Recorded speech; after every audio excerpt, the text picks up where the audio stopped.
नमस्कार। ये तो हम सब जानते ही हैं कि देश का और समाज का कल हम युवाओं में ही बसा होता है और अगर हम युवा ही हमारे स्वास्थ्य के बारे में नहीं सोचेंगे तो हमारा देश और समाज काफी पीछे रह जाता है और हमारी जड़ें कभी भी मजबूत नहीं रह पाएंगी। युवाओं के स्वास्थ्य के बारे में बात करने के लिए आज हमारे बीच मौजूद है भारतीय विद्या भवन के प्रोफेसर भारत भूषण जी। सर, आपका बहुत बहुत स्वागत करता हूँ। सर, सबसे पहला मेरा आपसे क्वेश्चन रहेगा कि हम देखते हैं कि जो आज का युवा है वो हमारी संस्कृति से बहुत ज़्यादा दूर होता जा रहा है, वेस्टर्न कल्चर को बहुत ज़्यादा प्रमोट कर रहा है और उनके पीछे भागा जा रहा है। तो इस चीज़ के बारे में आपका क्या कहना है? वंडरफुल, ये आपका बहुत बेहतरीन सवाल है।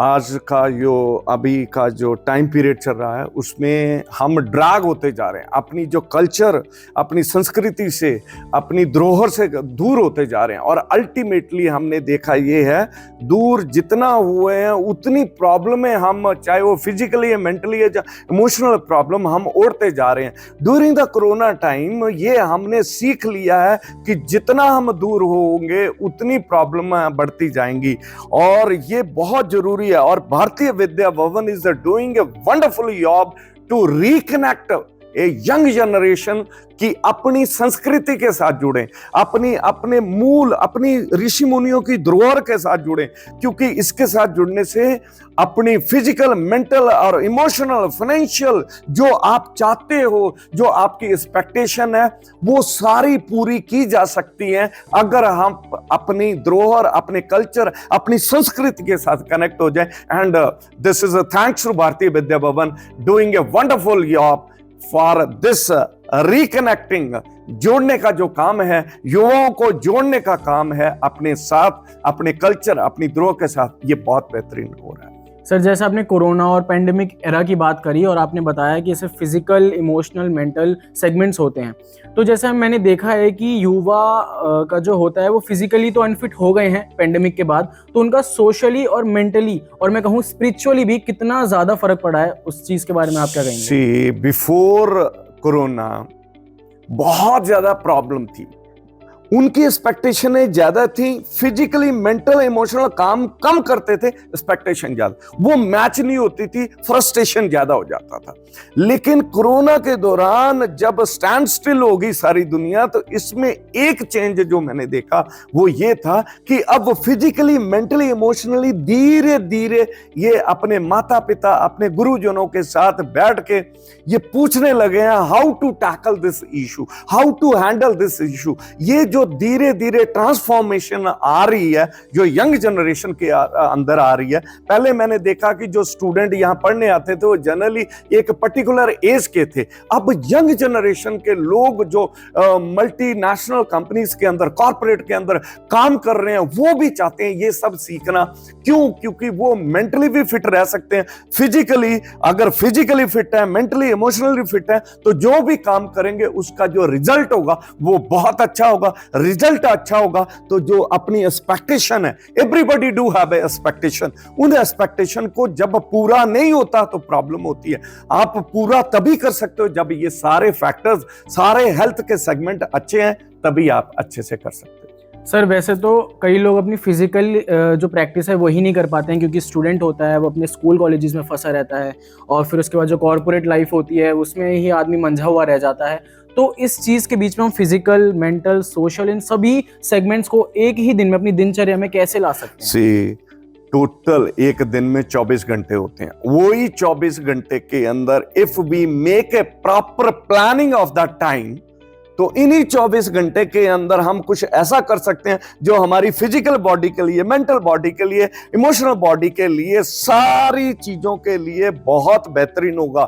एक रास्ता बंद हो गया, एक रास्ते में, एक रोड में जाम लग गया, तो ये नहीं कि मैं सारा दिन वहां खड़ा रहूं।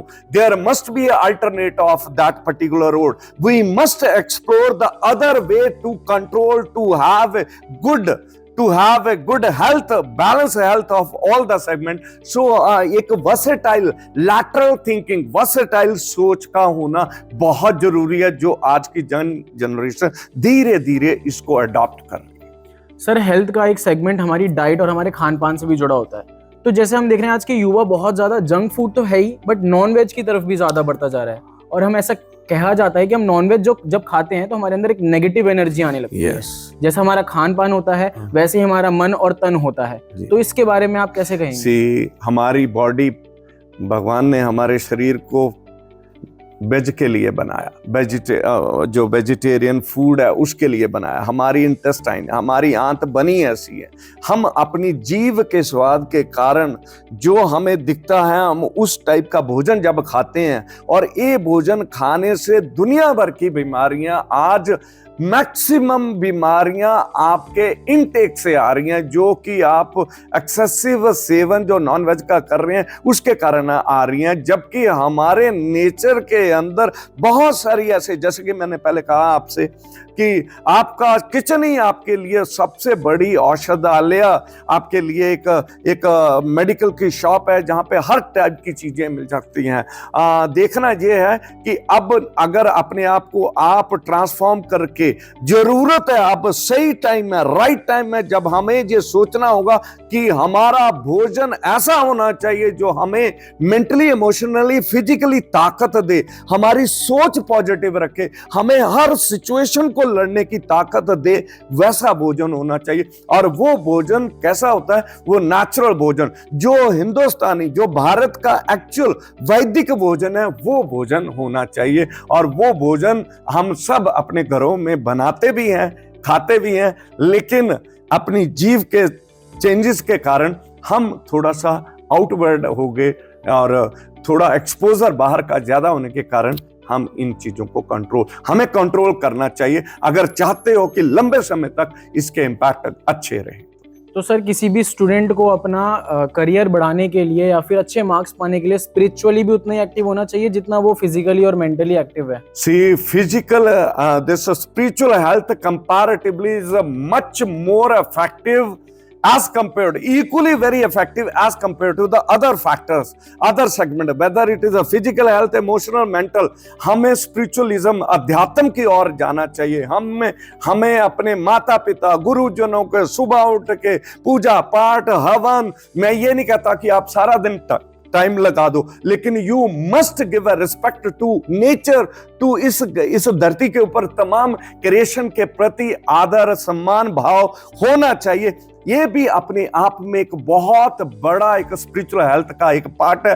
और जब हम ये करते हैं, एक प्रेयर करते हैं, एक हेल्पफुल नेचर रखते हैं, ये करने से नेचर का बहुत बड़ा रूल है। इफ यू गिव, 1 रुपया किसी को देते हो, nature will return you 1000 time वापस कर देगी। आप एक काम गलत करते हो, 1000 टाइम आपके साथ हो जाएंगे।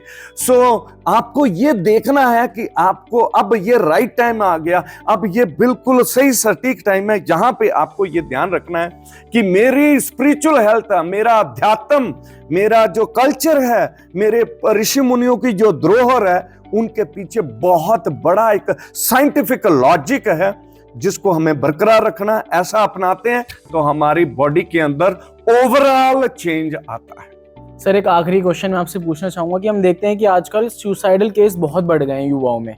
तो हमारे चैनल के माध्यम से मैं यही चाहूंगा कि आप उन बच्चों को और उन बच्चों के माँ बाप को भी क्या एक सीख देना चाहेंगे कि वो इस चीज से कैसे ओवरकम कर सकें? तो मैं आपसे जरूर चाहूंगा। The most important factor for this expectation beyond the control expectation है। जब उन expectation को पूरा करने के लिए हम फिजिकली, मेंटली, इमोशनली, स्पिरिचुअली नहीं एफर्ट करते और पूरी नहीं होते, फ्रस्ट्रेशन होती है। फ्रस्ट्रेशन किसी लेवल तक चली जाती है कि हम अपने आप को गिव अप कर देते हैं। ये एक बुजदिली का हुआ है। As a human being nobody should do attempt this। कभी सोच भी नहीं है। पेरेंट को भी अपने बच्चों के प्रति इतना एक्सपेक्टेशन, इतना स्ट्रेच नहीं करें कि वो टूट जाए। It is a very important कि वो इस स्ट्रेस को, इस एक्सपेक्टेशन को, इस एंजाइटी वाले, इस डिप्रेसिव माहौल को चेंज करने के लिए फूडिंग का ध्यान दें। वो घर का माहौल, घर के अंदर पॉजिटिविटी। मैं आपको अगर बॉडी के अंदर we need more than 100 different minerals in our body. जब सोने का, गोल्ड का कंटेंट शून्य हो जाता है बॉडी के अंदर, तो आदमी go for a suicide. That mean we should give a food in such a way गाय, देसी गाय का दूध, देसी गाय का घी, देसी गाय के बनी हुई जो बाकी चीजें हैं, उपलों में बना हुआ वो जो खाना है, जहाँ इवन यूरिन जिसके अंदर नेचुरल गोल्ड पाया जाता है। जो लोग चाहते हैं बहुत कुछ करना आगे, तो देसी गाय का जो घी है which is a yellowish colour, ये येलोइश कलर इसलिए है कि इसके अंदर लिक्विड फॉर्म का नेचुरल गोल्ड पाया जाता है। ऐसा करने से जो फिजिकल बॉडी है वो उस एक्सट्रीम स्टेप को लेने में एग्री नहीं करेगी और आदमी मेंटली भी फिट है। दूसरा जो धरती पे पाया जाता है इस टाइम अवेलेबल है आंवला। आंवला, रोज एक आंवला every day one can take. मात्र धरती के ऊपर पाया जाने वाला फल, एक ही फल है जो 365 दिन खा सकते हैं, वो है आंवला। आंवला खाने वाले के दिमाग के अंदर चलने वाले नेगेटिव विचार धुल जाएंगे, उसके अंदर पॉजिटिविटी आ जाएगी। और ये जो सीजन जहां पे अभी हम चल रहे हैं, आंवला नेचुरल फॉर्म में आता है। एवरीबॉडी मस्ट टेक ए आंवला which is called Indian gooseberry. और ये mental, emotional, physical health, depression, anxiety, suicidal anxiety और सुसाइड, गिव अप, क्विट, ये तमाम चीजों को दूर भगाने के लिए मात्र एक औषधि, दैट इज इंडियन गूसबेरी। बहुत बहुत धन्यवाद सर, आपकी इंस्पायरिंग बातें मेरे जैसे युवाओं के लिए बहुत ही ज्यादा प्रोत्साहवर्धक रहेंगी और काफी ज्यादा इंस्पायरिंग रहेंगी। Thank you so much, thank you so much, धन्यवाद।